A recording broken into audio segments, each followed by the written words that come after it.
Charles Darwin का theory of evolution का सिद्धांत विज्ञान के सबसे ठोस सिद्धांतों में से एक है। लेकिन वास्तव में यह क्या है? चार्ल्स डार्विन एक ब्रिटिश प्रकृतिवादी थे जिन्होंने प्राकृतिक चयन द्वारा जैविक विकास के सिद्धांत का प्रस्ताव रखा था।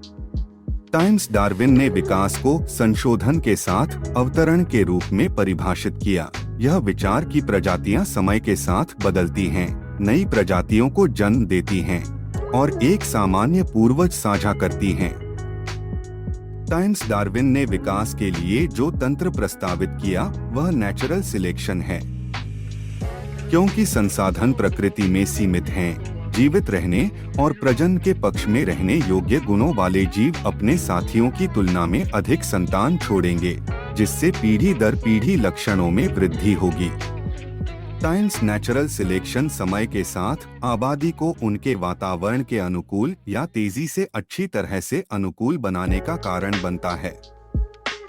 प्राकृतिक चयन पर्यावरण पर निर्भर करता है और एक समूह में मौजूदा वंशानुगत भिन्नता की आवश्यकता होती है। डार्विन और बीगल की यात्रा। डार्विन की मौलिक पुस्तक on the origin of species ने इवोल्यूशन और नेचुरल सिलेक्शन के बारे में अपने विचार प्रस्तुत किए। ये विचार काफी हद तक दुनिया भर में डार्विन की यात्राओं के प्रत्यक्ष अवलोकन पर आधारित थे।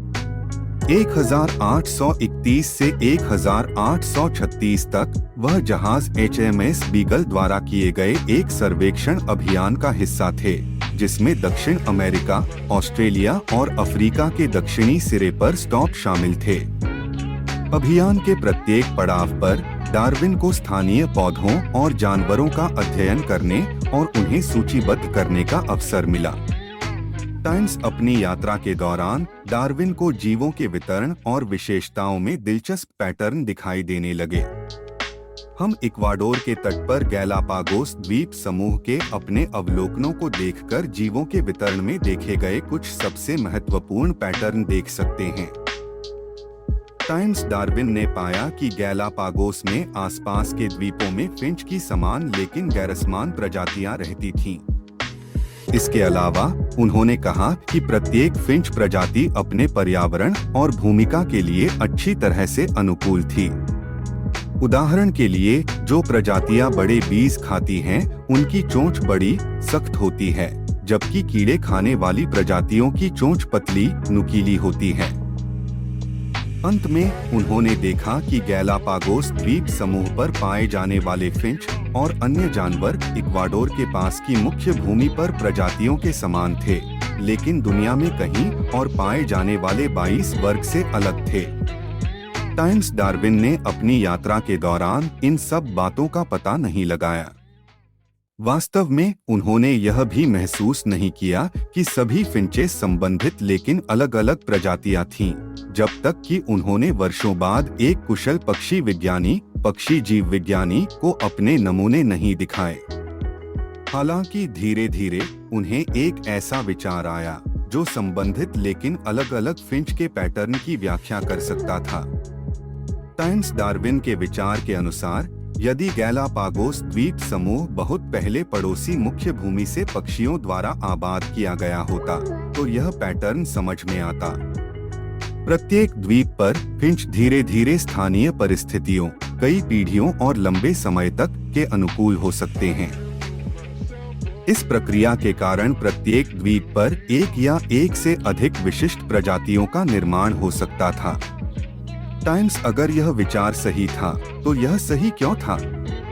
कौन सा तंत्र समझा सकता है कि कैसे प्रत्येक फिंच आबादी ने अनुकूलन प्राप्त किया, या ऐसी विशेषताएं जो इसे अपने तत्काल पर्यावरण के अनुकूल बनाती हैं?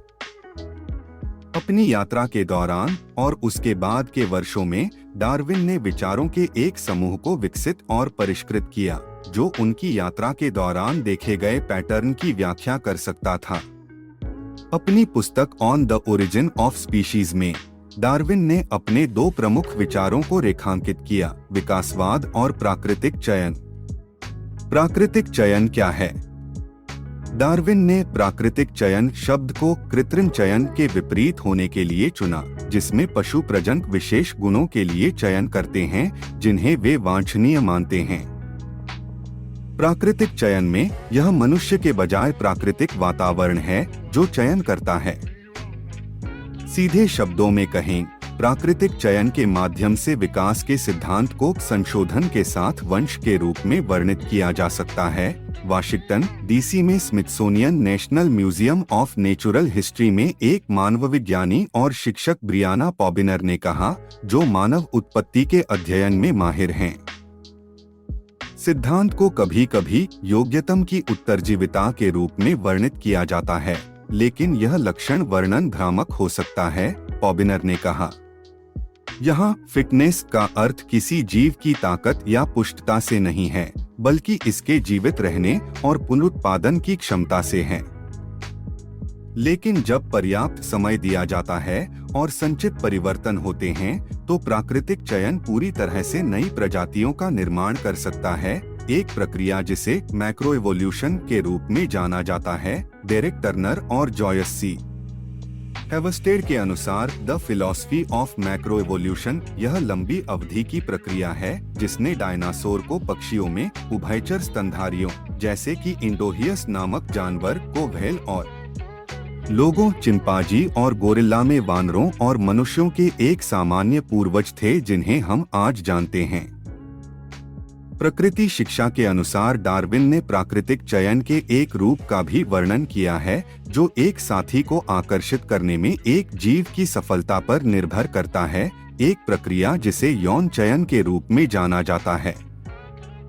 मोर के रंग बिरंगे पंख और नर हिरण के सींग दोनों इस प्रकार के चयन के तहत विकसित होने वाले लक्षणों के उदाहरण हैं।